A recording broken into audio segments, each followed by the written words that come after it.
Bienvenue à toi dans cette vidéo dans laquelle on va s'intéresser à la méthode pour analyser un nom latin. Donc quand je dis analyser un nom latin, ça veut dire qu'on aurait un mot qui serait décliné et qu'on cherche à connaître son cas, un nominatif, accusatif, génitif, et son nombre, singulier ou pluriel. Donc analyser un nom latin. Alors, comme pour les autres vidéos, on va ici voir les étapes à suivre, hein. Et tu t'en doutes peut-être, mais la première étape, ce sera de trouver le mot qui nous intéresse dans le vocabulaire, hein. C'est à chaque fois comme ça qu'on commence, on va chercher le mot dans le vocabulaire. Alors, une fois que j'ai trouvé le mot dans le vocabulaire, je vais être en mesure d'identifier sa déclinaison. Alors, pour identifier sa déclinaison, je te rappelle qu'on a une petite vidéo qui explique ça si jamais tu ne te rappelles plus très bien comment il faut faire. Alors, il faut bien faire attention, un nom ne peut appartenir qu'à une seule déclinaison, hein. Donc il faut éviter les raccourcis en se disant que si tu vois le mot décliné, tu devines sa déclinaison. Non, il est important d'aller vérifier la déclinaison en s'aidant du vocabulaire. Alors, une fois que tu as identifié la déclinaison, tu vas pouvoir comparer les terminaisons de cette déclinaison avec la terminaison du nom.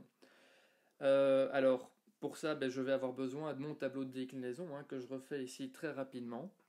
Et quand je dis très rapidement, c'est vraiment très rapidement.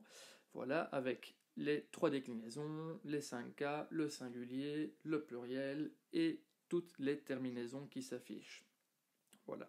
Alors, on va attendre une petite seconde que ça termine. Et voilà, on y est.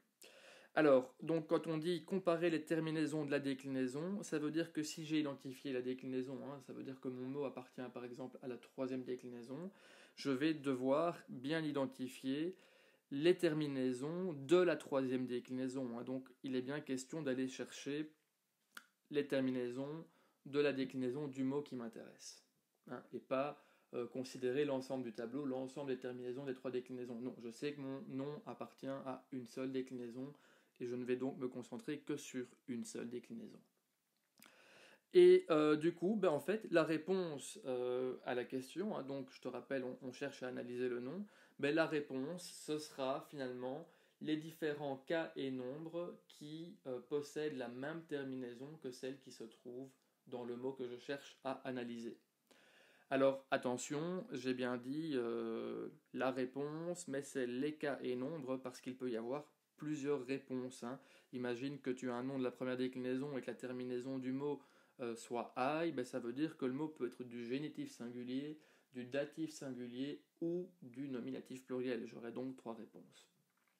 Alors pour être certain de bien clarifier tout ça, je te propose de faire un petit exemple ensemble, hein. Donc on va essayer d'analyser un nom et on va analyser ici le mot fratrum.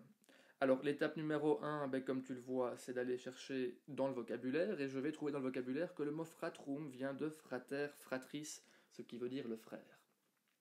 Alors grâce à ça, je peux identifier le numéro de déclinaison, hein. C'est la troisième déclinaison puisque le génitif est en is, comme je peux le voir dans le vocabulaire.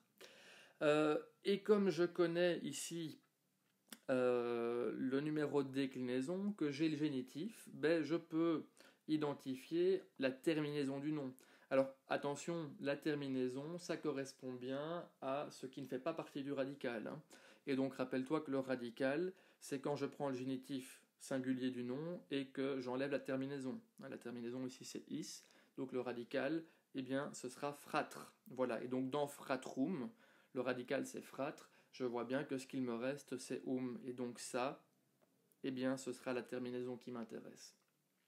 Alors, je sais que mon nom appartient à la troisième déclinaison, je sais qu'il a une terminaison en je vais donc maintenant aller voir dans mon tableau et je vais m'intéresser uniquement aux terminaisons de la troisième déclinaison, hein. Attention, c'est bien ce que je disais, un nom n'appartient qu'à une déclinaison et donc moi je vais chercher la terminaison uniquement dans la troisième déclinaison. Je ne m'intéresse pas à la deuxième, hein. Il y a des noms de la deuxième déclinaison qui peuvent avoir un nominatif en la terminaison correspond à un certain cas dans la deuxième déclinaison, mais ça ne m'intéresse pas parce que moi, mon nom appartient à la troisième déclinaison. Et donc les terminaisons que j'ai regardées, ce sont bien celles qui sont ici encadrées en jaune. Voilà.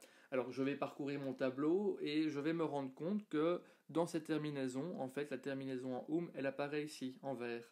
Voilà. Et ça correspond à quoi? Ben, ça correspond à du génitif pluriel.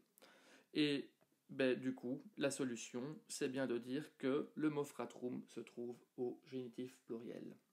Voilà. J'insiste bien, j'ai pris un exemple relativement simple ici, mais il faut bien se rendre compte que je peux parfois avoir des situations où il y a plus qu'une réponse, hein, où il y a plus qu'un cas et nombre. C'est par exemple dans la deuxième déclinaison, un mot qui serait en i, eh bien j'aurai comme solution du génitif singulier et du nominatif pluriel. Voilà, tu es maintenant capable d'analyser un nom en latin.